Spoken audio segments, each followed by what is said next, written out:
Thank you, everybody, and thank you for joining us today. As we wrap up, 2018 here and get ready for 2019, I'm Adrian Gonzalez, president of Adelante SEM and host of Talking Logistics.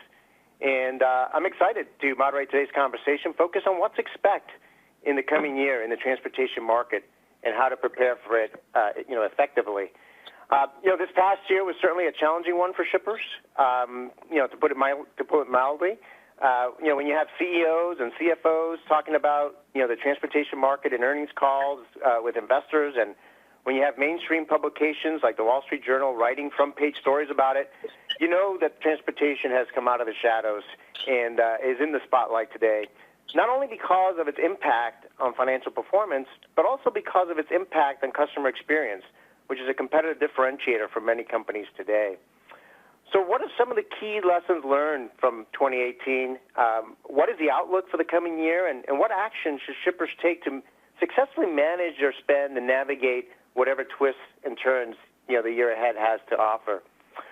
Well, those are some of the questions that we're going to discuss in today's webinar, and we have a great panel of industry professionals who will share their insights and advice on this topic. We have Mike Liguori, who's Commercial Operations Director at PeroxyChem. We have Mark Krensick, who is Director of Operations at CLX Logistics. And we have Dale McClung, who's Director of Design Solutions at CLX Logistics as well. We'll begin the conversation with a few questions that I have, that I've prepared. But I encourage you, all of you in the audience, to post your questions along the way via the chat box. And we'll get to as many of them as we can, at the end. So with that, let's get started. And Mike, I'll start with you. Just to provide a little bit of context, in case some people aren't familiar with PeroxyChem, can you just tell us a little bit about the company and your transportation operations? Yeah, thank you for letting me participate in today's webinar. PeroxyChem is a global manufacturer of supplier of hydrogen peroxide, pyric acetic acid, and persulfates. Our products technology support industries in oil and gas, pulp and paper. High purity peroxide goes into electronics. We are involved in water treatment, food safety. So just to give you an overview of what a diverse portfolio we have and a diverse customer base we have, we ship in all modes of transportation, from rail, bulk ISO container, truck, LTL. We even ship overseas as well in cargo. Let me highlight for you also, we operate a private fleet that concentrates on bulk hydrogen peroxide and now pyric acetic acid. We have about 31 to 32 hazmat qualified drivers. But that being said, even though we do have some relief in the bulk having our own private fleet, it's probably still like a 60-40 split. We still have to rely on bulk common carriers because we can only handle about 60% currently of our volume via our own private fleets. Let me focus on North American operations today. We have 4 factories in North America. Buffalo facility produces pyric acetic acid for sulfates. Saratoga Springs, which we produce high purity peroxide, goes into electronics. We have a Texas facility that is peroxide-based chemistry, as well as Prince George, British Columbia, which is peroxide-based chemistry as well. We have over 20 transloading networks that are staffed with bulk drivers, but we also supplement with common carrier for bulk deliveries. And lastly, our network consists of about 10 tollers and warehouses throughout North America that we also source chemicals from directly to customers. So just wanted to give you an overview, perspective of what a diverse trucking requirement we have for all the different product lines we have. Yeah, no, great, Mike. I think that you definitely, have a very, diverse, operation there, touching upon not only just about every type of third-party mode there is, but obviously with your own private fleet as well. So, a lot of, complexity, there. So just staying with you for a bit here, if you go back to December 2017, a year from now, you were probably finalizing your transportation budget and plans for 2018.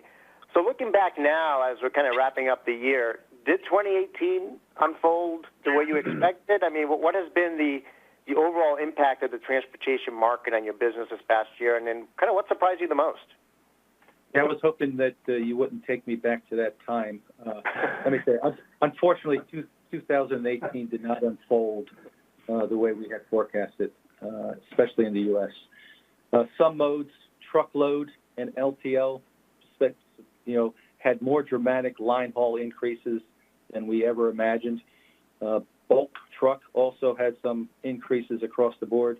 So overall, it was a dramatic forecasting miss for us, which in the bottom line impacts our business dramatically. Surprisingly, not only did we, have line haul increases across all modes, but we saw carrier responsiveness and reliability decline through 2018 as compared to prior years. We saw a disturbing trend unfold concerning our tendering process.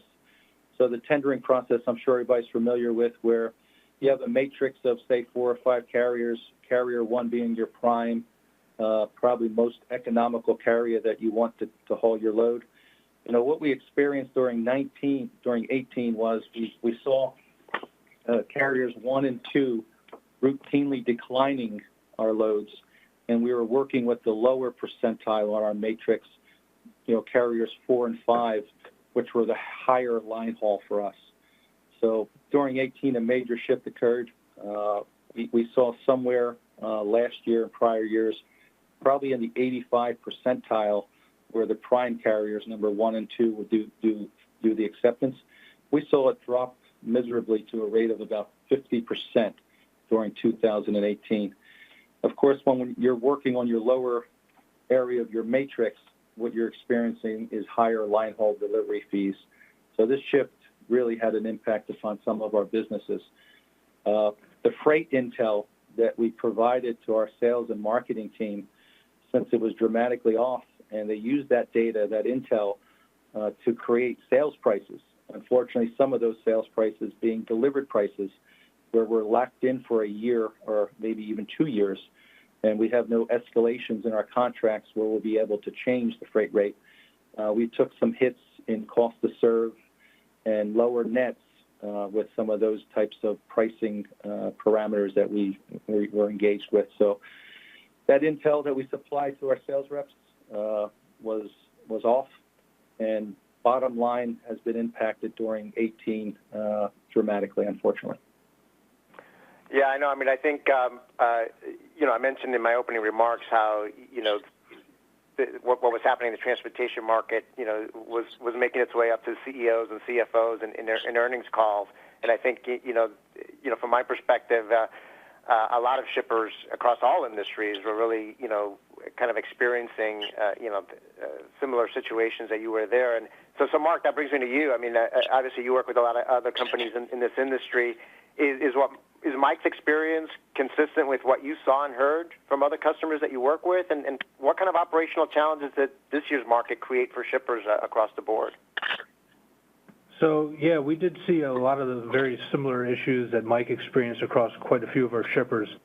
Some were a little bit more protected than others if they have a dedicated or a private fleet. Mike was a little bit beneficial from that for 60% of his bulk. But the remainder, what he experienced and what a lot of our other shippers experienced with, decrease for on-time in full, your on-time pickups and deliveries, your reduction in your number 1 carrier, accepting the load, drove up costs for everyone.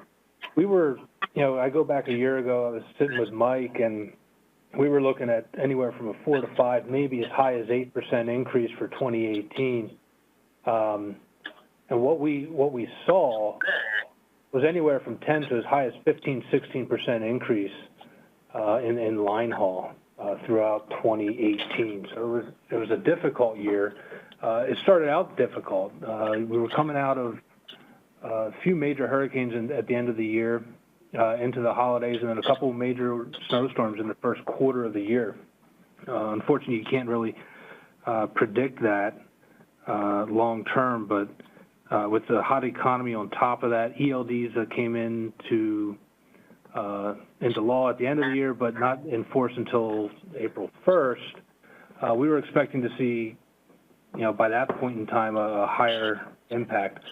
What we're seeing with the ELDs, not as many carriers are dropping out as expected, and that's because the higher prices that they're commanding. So it's been quite a difficult year. We're just now starting to see a little bit of relief with, like Mike was saying, the number one carriers weren't accepting. They're starting to accept more and more freight. We're starting to see a little bit of relief, not much, but it's still pretty tight. Yeah, but predicting, transportation markets is always, challenging. But, for sure, I think a lot of the, factors like you mentioned, ELD and hurricane season and so forth. There were so many, factors this past year that I think exacerbated, the issue and really complicated things and busted the budgets, if you will, the transportation budgets of many companies out there.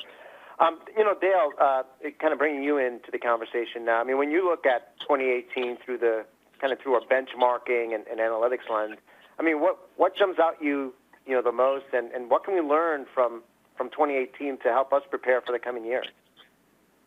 Yeah, sure, Adrian. Thanks for having me on the call today. So, the one thing that is very palpable to me and the team here when we work with our clients is the struggle with getting loads covered and how to balance that with the extra spend that they were experiencing, right? So there was a lot of continuous improvement and really taking a deep dive into their customer mix and how they were spending on transportation. Another thing that came to the surface was the evolution of becoming a shipper of choice. What does that mean, and where do I stand with that as a shipper? And we actually commissioned a team from Penn State to come up, do some research, and come up with what a shipper of choice actually means in terms of metrics and and KPIs. And we just had a great meeting with them last week to close that project up. So, and another thing that jumps out is carrier relationships. Right, so how the relationship comes into play with the shippers and visibility of data, which brings me to the second part of your question: how's analytics helping? If you can forward through one slide there, one thing the team and I are doing is we have a very extensive network, over 8 million lines of shipment data spread across 2017, 2018. Very detailed, and what we look at is that blue line, the top line there, is what percent of the time did primary carrier accept the load, and the red line or the orange line there is what percent of the time did the secondary, and the red line is how many times did it get down in sequential tendering level 3 or higher. And unfortunately, we had to put that in higher on the end of level 3. We were getting shippers going 6, 7, 8 levels deep in their routing guide and sequential tendering. But you can see the market. You can see how the market, the primary carrier, peeled off in the first half of 2017. And what we believe to be is a leading indicator coming out of this year is a turnaround in the equipment market versus shipper needs. So you can see clearly that level 3, the red line, level 3 and higher, is peeling off nicely, and the primary carrier from our data is this is full truckload data. Sorry about that, full truckload is beginning to climb nicely back. It has a ways to go before it gets to week 2 of 2017, but it looks like it's well on its way. So that's a high level of what analytics, what we're doing in 2018, and what we saw from a customer perspective. Yeah, no, this is great. Great insight here. I mean, it really, they always say, a picture speaks 1,000 words, and you can actually, you can see here, what Mike was talking about, in terms of the tender reject rate, increasing, and it looks like, based on the chart here, as you just said, that things are starting to move in the right direction, again, but there's still, more work, to be done. I just want to remind, again, those of you that are in the audience, if you do have any questions, keep bringing them in, and again, we'll try to get to them, as many of them as possible at the end here. So, Mike, let's go back to you. So here we are now, and I'm sure you're finalizing or just about done with your plans and your budgets for 2019. So first, how did you go about putting your plans and budgets together? That is, what types of data or information sources did you leverage? And second, what is your crystal ball predicting for 2019? And are you adopting different strategies in response relative to kind of what you did last year? Sure. Yeah. Let me go through. So we don't see we're going to be cautious in 19 with our forecasting since we had such a dramatic miss in 18. So 19 we're taking a cautious approach. One thing that we're seeing is in the industry is still historic driver turnover, wage increases, regulation changes with e-logs, which are causing drivers to drive less miles than they used to in the past, and the rising cost of equipment. So we still see those markers in the industry that truckers are having to deal with. So we really don't see the trend getting back to, say, a few years ago. We continue to see it increasing.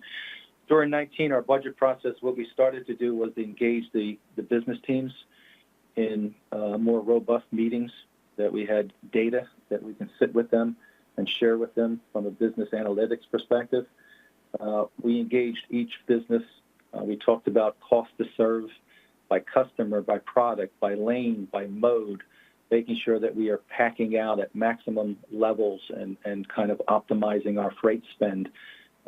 So basically with CLX, we sat down and we dissected each unique business that we do have. I think some of you are aware that, some businesses, we do have a business line or two where freight spend is not their primary mover. It's reliability, getting a carrier to do what they say they're going to do, come in, pick up, and deliver on time. Now, we only have a few of those businesses, unfortunately, but we do have some businesses that where cost isn't a driving factor, the performance is.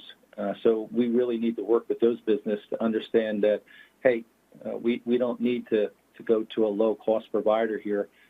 We can spend a little bit more because it's the reliability of not shutting down a customer that is important to that business line. So we took a collaborative approach in 19, formulate some strategies and projects to move forward with. We put our budgets together, and there again, in conjunction with CLX, what we did was we started to brainstorm with the businesses on, okay, what can we do to kind of mitigate the spend at this point in time? So we started evaluating intermodal, which we hadn't participated with in the past due to transit times. But we looked at certain businesses where transit times weren't as important. So we're going intermodal, which is going to be saving us some money. We started looking at maxing out our payloads on all our bulk shipments, talking about backhaul opportunities.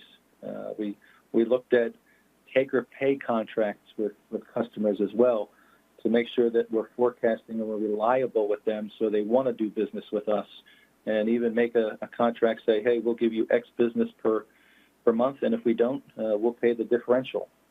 We haven't had a need to pay the differential. We're keeping them busy.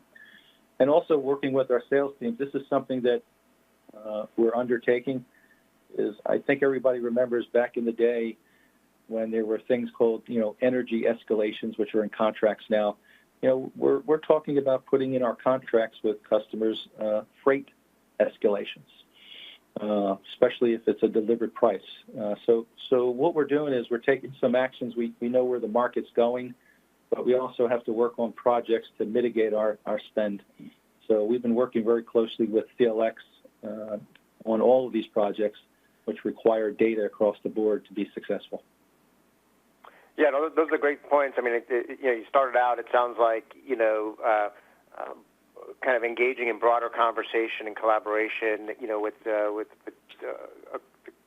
teams internally, as well as bringing in, CLX as part of those conversations, and then looking at some of these, strategies or modes that perhaps weren't needed or didn't make sense in the past, but kind of revisiting them to see in light of this new environment, where it fits in. And I really like the fact that you recognize that in some businesses, in some areas, cost is not the driving factor, that reliability and performance is, because I think that's something I've heard from other shippers as well, is that sometimes you can get overly focused on the cost side of things, but sometimes that is still reliability is the key driver there. So that was kind of interesting. So Mark, I mean, kind of shifting to you now. What's your outlook for the market for 2019, and kind of based on your outlook and the lessons learned from the last year, I mean, what action should shippers take, or should they consider to prepare effectively? So good questions there, Adrian. I think from my perspective, what I'm looking at is, the economy's still pumping. We're looking at a lot of data, and that's really driving our discussions with our shippers, and with the carriers, to help keep material flowing in a smooth manner. Like I said, the economy is hot, and that's always a good thing for everyone, but it's a strain on the transportation market. It's still a carrier's world, and as Dale was talking earlier, with the Penn State study that we did, becoming a shipper of choice is paramount. And it's not just, getting the trucks in and out in a timely manner, or potentially having drop trailers so there is no dwell time or loading time. It's developing relationships with your carrier base. They could be truckload, they could be bulk, they could be LTL, intermodal, it doesn't matter. But shippers are starting to, and as well as CLX, we're courting the carrier base, and that's unlike it has been in the last several years. If you have the means to have a dedicated or even a private fleet gives you some level of security. Dedicated fleet, very, very similar to private, except they're not on your payroll. We have some shippers that use dedicated fleets, and it's been clearly advantageous for them because their rates really didn't increase for bulk transportation this year. But, having those intimate relationships with your carriers and understanding what's a good fit for them and what's a good fit for you really helps get them in on time, deliver on time, and all that good stuff. Obviously, paying promptly, carriers, brokers, everyone, they're looking for a quick turnaround on their payment. That's definitely important. But at the end of the day, the data needs to drive your actions. Having that visibility, it's going to lead to competitive rates. It's going to lead to reduced accessorial fees and things like that. So there's a lot that we need to do as shippers to improve our performance and keep trucks moving and on the road. They've suffered with the not suffered, but with the ELDs, they're not able to get the 500-600 miles in a day. So that does make a difference. And getting them in and out so that they can hit that 500 miles, it's going to make all the difference in the world for the driver.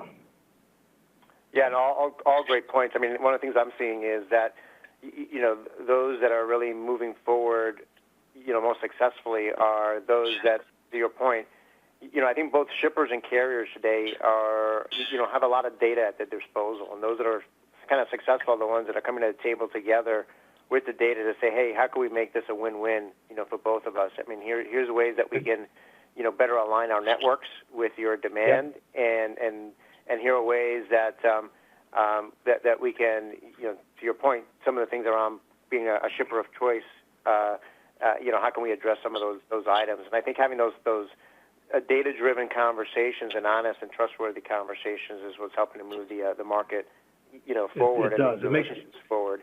And kind of speaking of data and analytics, Dale, kind of coming back to you. I mean, how can benchmarking and analytics help shippers prepare for whatever 2019 has to offer? Yeah, well, Adrian, it's all about the real question is how do you get in front of the spend for the type of service you want in 2019? What levers do you acknowledge that you can use to control this from a shipper's perspective and customer satisfaction perspective? And it really starts with two things. One is visibility of your data, so descriptive analytics of where you've been and understanding your current situation and how that aligns with the business strategy, right? Transportation and alignment with business strategy is really important. The second thing is benchmarking. So once you understand where you're at on the map, understanding from a broader perspective of how you doing from a benchmark perspective?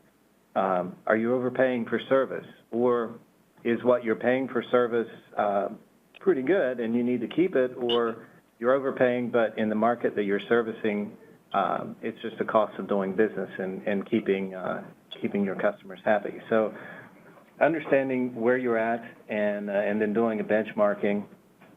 And then finally, in the benchmarking study, we uncover a lot of continuous improvement opportunities, typical with a study like this of, where can you focus, how can you squeeze spend out, or how can you improve service? All that comes to the surface with a benchmarking event. So those are from my point of view, two things you can do to help get in front of the spend in 2019.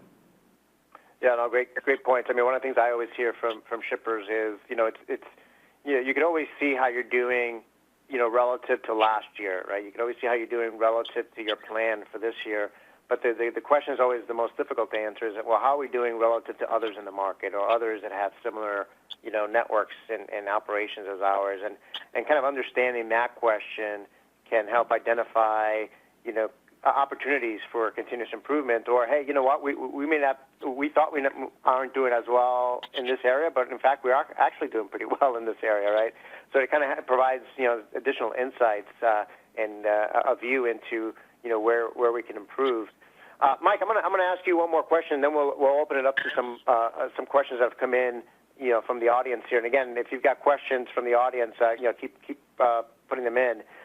So Mike, I think, the worst case scenario for a transportation or logistics executive is to have their CEO or CFO come into their office and ask, well, hey, what the heck is going on with transportation? Meaning that they were, blindsided or uninformed about what's happening in the market. I mean, how do you keep your, CEO and CFO informed about what's happening in transportation and kind of its role in meeting the company's business objectives? Yeah, absolutely. The worst case scenario is a finance team member coming in and start asking questions, or as you say, get blindsided. And the only response that a supply chain leader can have is, let me look into that. That is always worst case scenario. That means we're sort of not getting in front of what's going on in the market. And unfortunately, this scenario is all too common. So prior to instituting the quarterly review meetings, we've solely at this point are focused on logistics. We used to have quarterly review meetings that logistics would be sort of on the agenda item, just like many other things were, and didn't have enough focus to it. So what we're doing is with the businesses, as I mentioned before, we're working on cost to serve. We're setting up tailored dashboard metrics that drive each business spend. And we're operating this in conjunction with CLX. I think it would be appropriate, Mark, let me throw the ball over to you because CLX has been instrumental in putting these dashboards together and pulling the data together for us. The collaborative approach that you've seen at PeroxyChem, do you want to share with people on the phone some of the analytics that you're pulling together and some of the meetings that you have engaged with? I think it's important to share with everybody.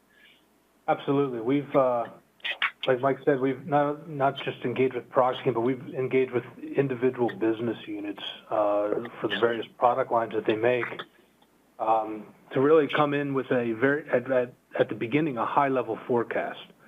And from there, we can start delving into the details and getting a little more granular.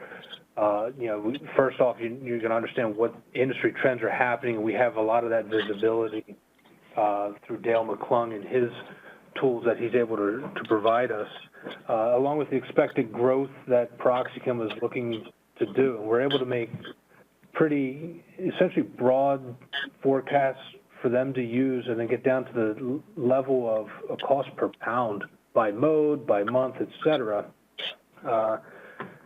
and by lane so that they can see and run what-if analysis if we increase volume or sales to this customer or sales is going away from a different customer, et cetera, to really provide them the visibility that they need. And then you take those higher-level ones and you roll them up into a larger all-encompassing transportation budget. I think was beneficial for PeroxyChem. It was a good exercise for us.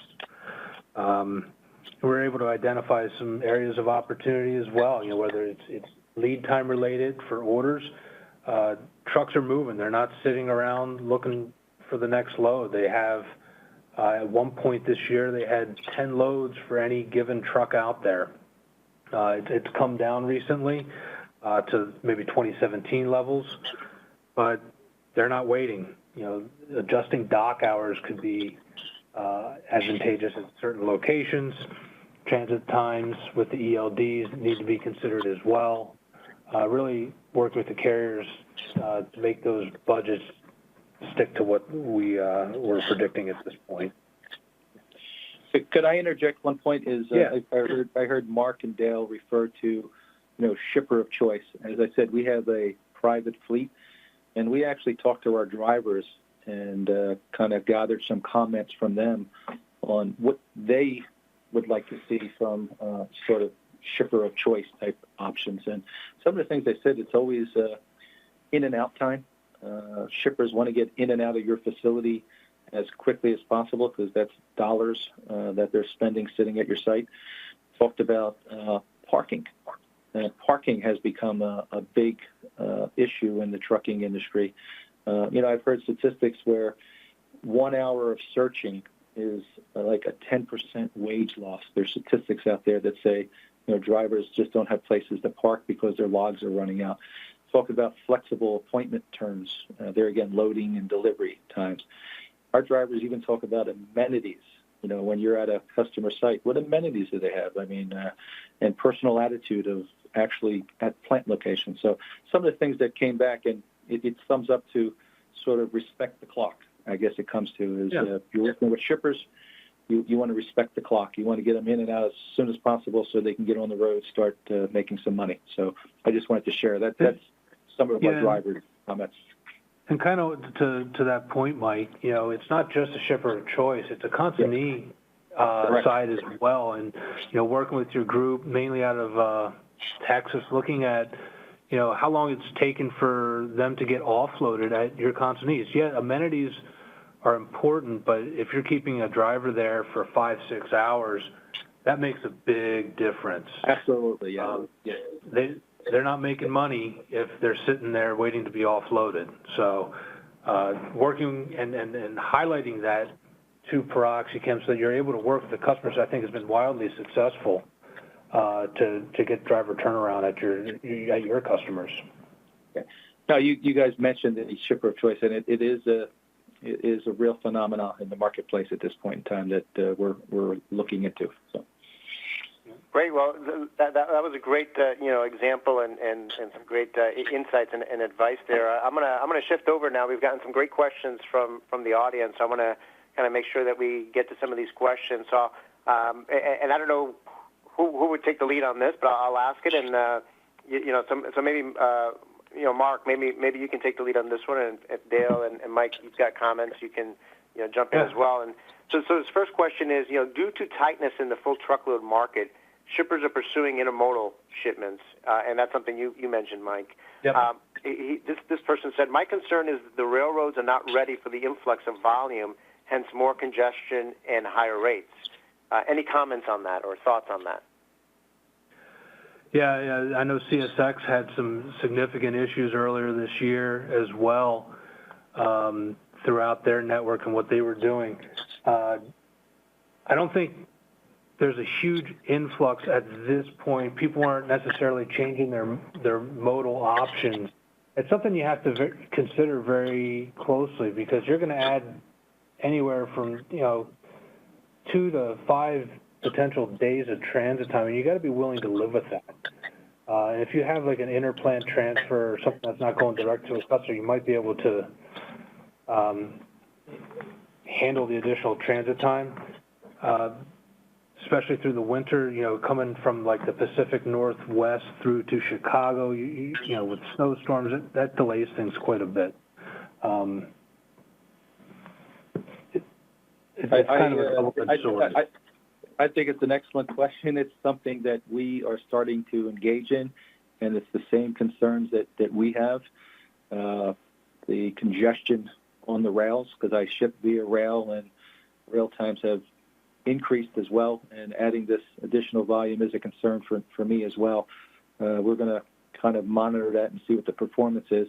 Right now, we're moving slowly where we're only going to be moving via intermodal to warehouse sites at this point in time, where we can absorb a little extra lead time or delay time in our network. We're not doing any customer direct yet, but that is a great question, and it is a concern that I have as well. Great input on that. So let's move on to a different question here. And Dale, I'll address this one to you since it's kind of benchmark related. And the question is, how do you benchmark when the freight market now is so different than recent history, right? So, hey, today's operating reality is different than it was a year ago, 2 years ago, 3 years ago. How do you account for those differences? Yeah, sure. That's a great question too. And the answer, unfortunately, is it's tough to compare apples to apples in a changing market like this. But what we are encouraging our clients to do is benchmark more frequently. Unfortunately, if you look at the spend on a benchmark relative to your total logistics spend, it's usually 0.1%. So it's kind of the second level derivative, right? How is your benchmark changing over time compared to the market? So we typically, with clients, go back in history a little bit less, so 6 months instead of a year. Get them on, at least get them considering subscription-based benchmarking, so we can do another one in a few months and see where they're at there. But and it depends on what you're benchmarking. If you're benchmarking performance or if you're benchmarking spend. So, you learn about best practices in a benchmark, and in the benchmark you see that, the best folks out there in the study are here, and you're here, and, it sets the baseline for what the market's doing versus what you're doing as a shipper. So, that's a little bit more frequent. That's great. That's a great point. And, I think one of the things is really, having benchmarking being kind of this continuous process, I think is what's important here, rather than just, something you do once a year and you have all this time pass. And I think, because obviously a lot can change, in a year. So I think having it be more of a continuous, process, I think is important. I've got let's see, another question here. And maybe Mark, I'll address this one to you. And again, if anybody else has comments, you can, jump in. This question is: with some shippers looking to split partial loads, 20,000 or 30,000 pounds, into two large LTL shipments, do you foresee some LTL carriers reducing the minimum volume quote level?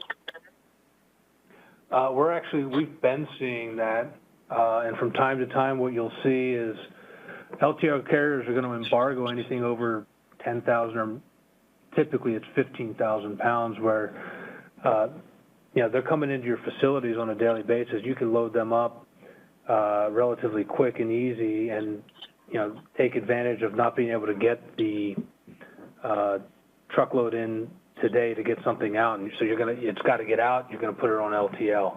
So they're paying very close attention to that, and then they'll consider that on a shipper by shipper basis when it comes time. When your contractor rates are due for a renewal or a GRI.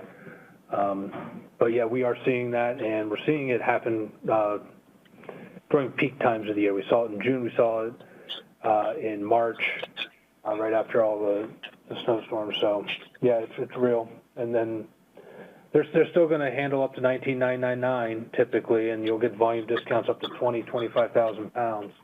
But at this point, I don't see them reducing it. They'll just embargo it from time to time as it makes sense for them.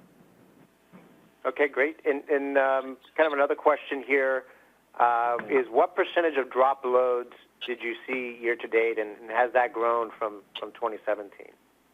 It's definitely grown since 2017. I think we've seen, I'd say, anywhere from 25 to 35% of drop loads. That is up from 2017. It's just, you can have a carrier set up, and a lot depends on when you're tendering the load. You don't want to tender it too far out, because a carrier can say, yeah, I got it covered, and then something happens and they don't, and they drop it, and you find out the day before. If you're doing it too close to when you need it picked up, you're going to be paying through the roof with the spot rate. So you got to find that sweet spot, and we're finding that sweet spot anywhere from 48 to 96 hours prior to pickup to get those out to your carriers on the routing guides.